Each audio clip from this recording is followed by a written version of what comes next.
नमस्ते। गायकी की इस दुनिया में सबका बहुत बहुत स्वागत है। आज हम बात करेंगे सांस पर कंट्रोल करने की कुछ ऐसी कमाल की टेक्निक्स के बारे में जो आपकी आवाज को एक नई उड़ान दे सकती हैं। इसे गायकी में बेहतर होने के लिए एक प्रैक्टिकल गाइड समझिए। अच्छा, एक आम सी परेशानी है जो बहुत से सिंगर्स को होती है। जब कोई बहुत खूबसूरत लाइन गा रहे हो और बीच में ही सांस खत्म हो जाए, बड़ा खराब लगता है ना। लेकिन अच्छी खबर यह है कि इसका एक पक्का सोल्यूशन है। हम यहाँ 5 ऐसी जबरदस्त टेक्निक्स के बारे में बात करेंगे जो इस प्रॉब्लम को हमेशा के लिए दूर कर सकती हैं और आपकी गायकी को एक नए लेवल पर ले जा सकती हैं। तो चलिए सीधे काम की बात पर आते हैं। हमारी पहली और सबसे जरूरी टेक्निक जो आपकी गायकी की नींव को मजबूत करेगी। इसका तरीका बहुत ही सिंपल है, पर यह है बहुत असरदार। आपको 4 सेकंड तक सांस अंदर लेनी है, फिर उसे 8 सेकंड के लिए होल्ड करना है और फिर बहुत आहिस्ता आहिस्ता 12 सेकंड में सांस को बाहर छोड़ना है। अब इसका सीधा सीधा फायदा आपकी सिंगिंग पे दिखता है। जब आपके फेफड़ों की कैपेसिटी बढ़ती है तो आप गाने की लंबी लाइनों को बिना सांस टूटे आराम से गा पाते हैं। चलिए अब अपनी अगली टेक्निक पर चलते हैं। ये टेक्निक आपकी सांस पर एक फाइन कंट्रोल लाने में बहुत मदद करती है। इसमें बस एक गहरी सांस लेनी है और फिर एक पतली सी श्श की आवाज निकालते हुए सांस को धीरे धीरे छोड़ना है। कोशिश ये करनी है कि आवाज और सांस का जो फ्लो है वो बिल्कुल एक जैसा और स्टेबल रहे। यहाँ आप देख सकते हैं कि इसमें आगे कैसे बढ़ना है।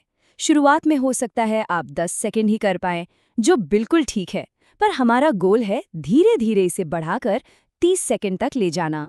और अब आती है हमारी तीसरी टेक्निक जो आपका ओवरऑल वोकल स्टेमिना बनाने के लिए एक जबरदस्त एक्सरसाइज है।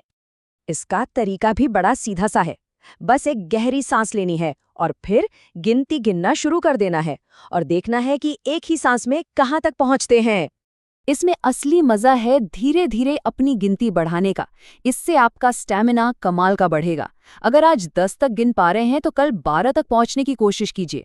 अब एक ऐसी टेक्निक की बात करते हैं जिसमें हम इमेजिनेशन का इस्तेमाल करके सांस के प्रेशर और आवाज के ठहराव को परफेक्ट करेंगे। जरा सोचिए कि आपके सामने एक जलती हुई मोमबत्ती रखी है। अब आपको ऐसे फूंक मारनी है कि उसकी लौ सिर्फ कांपे लेकिन बुझे नहीं। इससे आपको अपने एयर फ्लो को कंट्रोल करने में बहुत मदद मिलेगी। और जब आप सांस के इस बहाव पर कंट्रोल कर लेते हैं तो आपकी गायकी में अपने आप एक ठहराव और एक स्टेबिलिटी आ जाती है।